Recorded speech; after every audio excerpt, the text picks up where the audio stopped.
In this video, I'm going to share with you the tips that you're going to want to take to heart before you step into your interview for an insurance agent position. These are powerful tips that hopefully will take you far before you step in the room for the interview, before you get on the Zoom or even on the phone. It is so important. First off, tip number one, that you set yourself up to give a powerful and positive first impression, and that really comes down to how you hold yourself.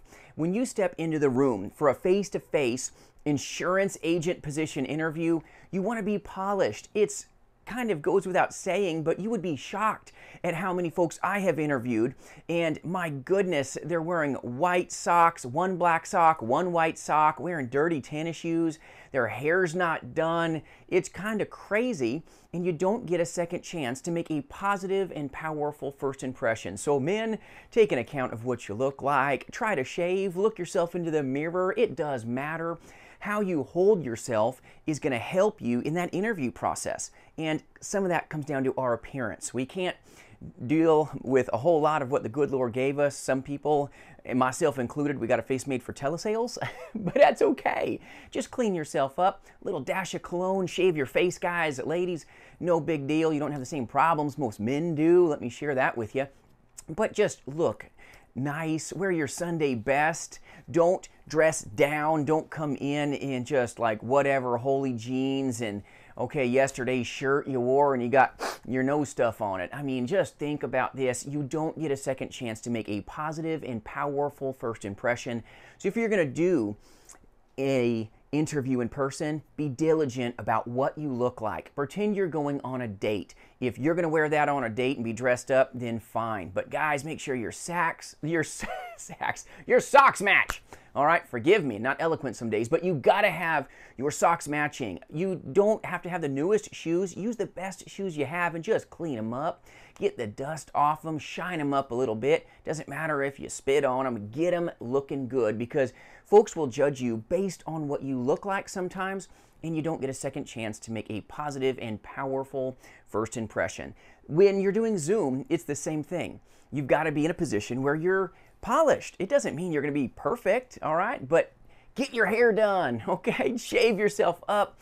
Ladies, little makeup won't hurt, and makeup does matter sometimes, and I'm telling you, you want to be ready for your Zoom if you're doing an interview. So your appearance, just be polished, just be polished, just be polished. You'll feel better, you'll perform better in the interview, and that is important. So tip number two that I'll share with you is, as much as they're interviewing you, you need to be taking careful notes and interview them. What kind of training are they going to give you as a brand new agent? That's important because you want to be able to translate the business into powerful levels of profitability for them as well as for you. But on this interview, let me share with you, there's so many insurance agencies that will hire anybody with a pulse. I'm not kidding you. This takes place, but take careful notes. Ask them about, what are you going to do to help me become a top producer? Some agencies are all about the rah-rah recruiting model, so listen through the noise. Ask if they want you to recruit when you haven't even made it yet. And just figure out if this is the place for you. When you're setting up the interview, you're interviewing them as much as they're interviewing you. You want to see if you're a good fit. Culture matters. It's kind of like a work family. You want to be comfortable with who you work with so that when you go through a business that is not easy, but yet it's simple, you feel better about it. When you're embracing the pains of this industry, hopefully you'll attain the profitability because of your work family. And I run a national insurance agency myself at jasonfinalexpense.com, and I've seen it all and I've heard it all. So let me share with you, if you need anything with life, Medicare, or annuities, our work family does recruit agents across this nation, but we only partner with, on average, 1 out of 30 agents that even reaches out, which is completely different than most agencies that will hire anybody with a pulse. So interview the agency. What kind of value are they going to bring? Vet your trainer. Vet whoever is going to train you. Have they been in this industry for 10 years? Do they have agent interviews and testimonials? Ask them for some references if they do not. my national insurance agency, check the content or look at my playlist at the end of this video that says Agent Interviews and Testimonials. Don't take my word for it. Listen to the testimonies of other men and women that have been trained and partnered and now have attained some crazy good things, because not everybody makes it in this industry. So tip number 1, be polished. Tip number 2, be very intentional about taking notes and just finding out what your trainer is going to offer you. That's important to your success. If you want to be successful in this space, you want to save yourself some heartache by knowing that they're going to help make you a true top producer and that they've translated the business to other agents as well. That will help you. So the next tip that I'm going to share with you is you want to ask, are you vested? Are you vested? This is so very important. Are you vested day one? You've got to be diligent about getting this knowledge out, because the reason that being vested day one is so very important is because if you're not, you're building this business for somebody else. That's horrible. So you've got to be intentional in this interview to ask the right questions. Ask, am I vested day one, like you are at jasonfinalexpense.com and other insurance agencies that are reputable. Ask if you're vested day one. This is so very important, because if not, you will work for years not knowing any better, and then you realize, uh-oh, maybe this isn't a good work family, not a good fit. You go leave, and then you find out that you don't even own your block of business, meaning all that hard work goes to someone else. Are you kidding me? It is so important that you know if you're vested day one. Get that in the interview process very early. The next thing that you're going to want to ask in an insurance interview is ask this manager, this upline, am I captive or am I an independent insurance agent? That is so vital to your capitalization, because if you're a captive insurance agent, that means that you can only represent one single company that may not be competitive, or maybe they're mediocrely competitive now, but then you're tied down like to the railroad tracks, and when you're captive, you're not legally allowed with that company to go work with a company that may be more competitive or in your clients' or consumers' best interest. So you want to be intentional about asking in the interview, am I vested day one? Crazy important. And then just ask, is this a captive agent position, meaning I can only sell for your one company, or am I an independent insurance agent, allowing me or you as an insurance agent to be able to sell for a plethora of powerful and competitive insurance companies, therefore helping your prospect, which is what this is all about, as a life insurance or Medicare or annuity agent. So be intentional about asking, am I captive or am I independent? You want to know, just get this knowledge. Ask if you're vested day one. You also want to ask about how releases work. If things don't work out, ask about the release policy. It really does matter. The last thing you want to do is have some starvation-based release policy where there's agencies out there that'll hire you on and then they'll starve you. And what I mean by starving you is they make you not write any business. So your favorite carrier is XYZ company. Well, they may not allow you to write that company for 6 months, meaning you can't make income with that company. That's like, yikes, you're starving me here. That's called a starvation-based release policy. Just get real answers. In the interview, as much as it's about you being polished, it's also about you asking questions. Knowledge is power, and it'll take you far in the insurance interview. You've got to be intentional about interviewing them as much as they're interviewing you. You've got to make sure it's a good fit.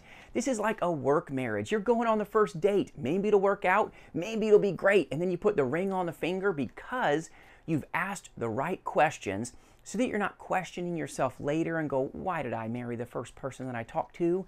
It's so important that you ask these questions. Show up polished, be that professional, have a pen and paper and be ready to take notes, be knowledgeable about this. It'll probably impress your interviewer that they know that you've asked the right questions about, am I an independent agent? Is this a captive insurance agent position, meaning I can only sell one company who may not be competitive or might not be competitive in the future? I've seen this with many insurance agents that have joined Jason Final Expense Insurance Group. Let me share with you.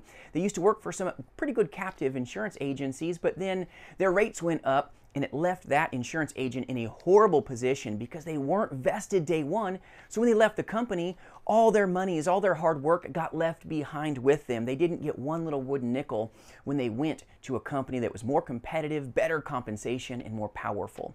Now, another thing that you're going to want to ask after you've asked, are you guys, what's your release policy look like if things don't work out, you want to ask this question: what is the compensation? What is the compensation? If you want to know what you're going to get paid, and as an insurance agent, most times you're 1099, meaning that you get paid when you eat what you kill. When you help somebody, for a nicer way to say it, the only way that you will get paid as a 1099 insurance agent is when you sell a policy. You want to know, what do I get paid? What does my compensation look like? What does that grid look like? And I know it sounds selfish, but you want to know what you're going to get. If you're making the work, you're getting, okay, in the trenches, face to face, you're intentional as a telesales agent, don't you want to know and get told what you get paid and compensated on the front side? I would find that valuable. So ask, what does the compensation look like? Crazy important. Take good notes. Ask about your trainer, like I spoke about in the beginning. Vet your trainer. Have they done this industry a long time? Talk to some people that they've trained. See some testimonials about people that have taken it to the next level using what they've taught them. Get a good reference or two. They shouldn't be put off by this, and if they are, boy, that tells you everything you need to know. Listen through the noise. Is this an MLM situation where the only way that you can move up in compensation is by bringing other people in? Do they want a list of your friends and your family before you're even fully contracted? Listen, ask about the leads. Ask about what type of leads. This is so critical. Don't get shined on by some of these agencies that say, oh, we'll provide the leads. Well, that's like having a parent that doesn't want to pay you an allowance sometimes. And what you'll find with some captive agencies and even independent agencies is they play favorites with the leads. And you're going to find that if they control the leads, they control you. So if they give you leads, that's not always a bad thing, but ask, are the leads that you're going to give me and commit to me as a brand new insurance agent, are they going to be brand new exclusive leads, meaning you're the only one that gets that lead? Or are these going to be a year-old leads or 3-year-old leads or even data? It's so important that you're diligent in the phone interview or the Zoom interview or the face-to-face interview to get to the bottom of this, because leads are the lifeblood of this industry. Believe it or not, if you don't have good leads, this industry is pain, pain, pain. And when you have exclusive leads, the industry still looks like pain and pain, but profitability can be gained when you know what to do and you've got enough leads to provide the leverage with good training to translate the business. So ask about leads, and then what I want you to do is take good notes about it, and then talk to other people who are working these leads. Talk to other people that this person has maybe trained, or watch some testimonials. Go to the office if they have an office and hang out all day and talk to the people that they've trained. You will learn so much. Watch them when they're working. Go on a ride along. It'll take you far, and the interviewer will know that you're serious. It is so important that they know that you are a serious candidate as an insurance agent that wants to partner, but you want to partner with eyes wide open, not like some little, puppy or a lot of people that really don't ask any of these questions, because some of these captive agencies and even independent agencies will prey upon the fact that you don't know any better. So you get into an LOA situation, you become captive, you're not vested, you didn't ask the questions, and then 2 years later you go, whoa, I'm only making 30%, 45% compensation. Why am I here still? I could go get 100% comp and join an agency like JasonFinalExpense.com. Why in the world am I here? And then you move to maybe a better position for yourself, and then you find out that you're powerless to handle any of your old business. Wow, not good. So ask about a non-solicitation agreement. This is critical to you. Don't get sold on the opportunity if there's a non-solicitation agreement in place. Ask, do you have a non-solicitation agreement at your company, at your agency? You don't want to get sold a bill of goods. This is a powerful question to ask. If you're taking notes, ask about the vesting schedule, the compensation, and then compare it to other agencies. Call or get on my website at JasonFinalExpense.com and get a professional second opinion. Ask about what our compensation is. What does our training look like compared to the place that you're interviewing? Don't marry the first person that you say howdy to. As an insurance agent, on that interview, you're interviewing them as much as they're interviewing you. Take good notes. Don't put yourself into a position where you're powerless. Don't put yourself into a position where you're not vested immediately. Don't put yourself into a position, unless you choose to be, where you're captive without understanding what the handshake looks like. You want to have a good flavor in your mouth when 90% of the agent force will fail. And sometimes they fail because they didn't know enough to prepare themselves when they stepped into that interview. So be polished, but ask the questions about the leads. Find out about the culture. Find out about if you're in a position where they will release you. What does it look like? You just want to know, are they going to starve you out for 6 months in their release policy? Ask them these questions. If they're a captive insurance agency, it won't matter because they only sell one company, and you probably won't need them if you move on as a independent insurance agent. But sometimes independent insurance agencies will starve you out for 6 months, meaning you can't write business. That's not good. Some independent agencies will put you on LOA, meaning that you're not even getting paid by the carrier. Well, every man and woman in my agency gets paid directly from the carrier. That's huge. They own their block of business. That's insanely powerful because the more control that you have over your business, the more you can build your business because it's truly yours and you can hopefully capitalize in big ways. But find out if you're vested day one. Make sure that you own your block of business. Make sure you're not entering into what's called a starvation-based release policy, meaning you can't write business for 6 months. You want to know if you're captive because if you're captive, sometimes you're just not competitive and you don't want to be forced to walk away and give that business to somebody else. But if you do choose the captive route, that could be right for you at times. Just do it with your eyes wide open because you've asked the right questions. But vesting is very, very important. I warn you now to ask that question. Get some references. Check out some testimonials. Don't just take a recruiter's word for it. Make sure they're really helping you become a top producer, not just recruit, endless rah-rah. Listen through the noise. Talk to the people that they've trained. It'll take you far. But compare compensation. Compensation is big. Your ability to capitalize on that comp is even better, but you want to get it down and you don't want to take the first handshake that you're given when you're just talking to one insurance agency. Get a second or third professional opinion and then put your cards on the table. Now you know what you're doing. Say I do, shake the hand firm, and when you know that that agency is where you want to be, make that handshake firm. Find that new agency to be your home.